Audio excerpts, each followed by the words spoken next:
Supreme court ప్రధాన న్యాయమూర్తి గవాయిపై దాడి దేశం మొత్తం తలదించుకునే విధంగా చేస్తుందని ఎంఆర్పీఎస్ నాయకులు అన్నారు. దాడికి నిరసనగా సోమవారం నాయకులు కార్యకర్తలతో కలిసి నల్ల జెండాలతో నిరసన ప్రదర్శన చేపట్టారు. ర్యాలీగా కలెక్టరేట్కు తరలివచ్చి నిరసన తెలిపారు. ఈ దాడి ప్రజాస్వామ్య వ్యవస్థలో ఓ చీకటి రోజుగా అభివర్ణించారు. సుప్రీంకోర్టులోని న్యాయమూర్తిపై బూటు విసిరిన రాకేష్ అనే న్యాయవాదిని వెంటనే అరెస్టు చేసి కఠినంగా శిక్షించాలని కోరారు.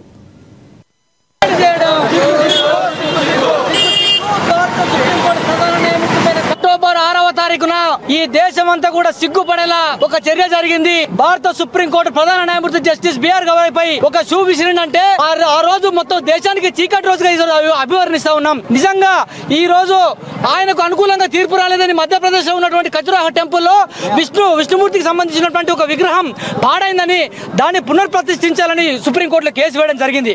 మరి ఇది ఆర్కియాలజీ డిపార్ట్మెంట్ సంబంధించింది, ఇది పురావస్తు శాఖకు సంబంధించింది అని చెప్తున్నా కూడా లేదు, నువ్వు మాకు అనుకూలంగా తీర్పు ఇవ్వకపోతే నేను చెప్పులతో దాడి చేస్తామని చెప్తా ఉన్నారు. నిజంగా మేము ఈరోజు గుర్తు చేస్తా ఉన్నాం, 1985లో కారంచేడు సంఘటన జరిగింది. ఎంతోమంది మానవులు చనిపోయారు. మరి ఆ రోజు కూడా 23 ఏళ్ల తర్వాత కూడా సుప్రీంకోర్టు జడ్జిమెంట్ వచ్చింది.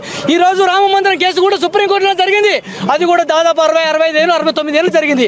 అదేవిధంగా శబరిమలలోకి ఆడవాళ్ళను అనుమతించాలా లేదన్న కేసు కూడా జరిగింది. దాదాపు 10 కూడా 29 ఏళ్ళు పట్టింది. కానీ మాకు అనుకూలంగా కేసు రాలేదని ఇవాళ దళితులు మొత్తం గిట్ట చెప్పులు విసిరాలంటే ఇలా దేశంలో ఉన్నటువంటి సుప్రీంకోర్టులు హైకోర్టులు ఎక్కడ కూడా మొత్తం మా చెప్పులతోనే శూలతోనే నిండిపోతాయి సందర్భంగా గుర్తు చేస్తా ఉన్నాం. బేషరతుగా దయచేసి ఢిల్లీ పోలీసు ప్రభుత్వం ఖచ్చితంగా ఈ కేసును సుమోటోగా స్వీకరించి ఎవరైతే నిందితుడు రాకేష్ ఉన్నాడో ఆ రాకేష్ ను ఖచ్చితంగా అరెస్ట్ చేయాలి. జస్టిస్ బిఆర్ గవాయ్ గారు అతన్ని క్షమించమని చెప్తున్నారు. జస్టిస్ బిఆర్ గవాయ్ గారు క్షమించినా కూడా ఈ దేశం రాజ్యాంగం క్షమించదు.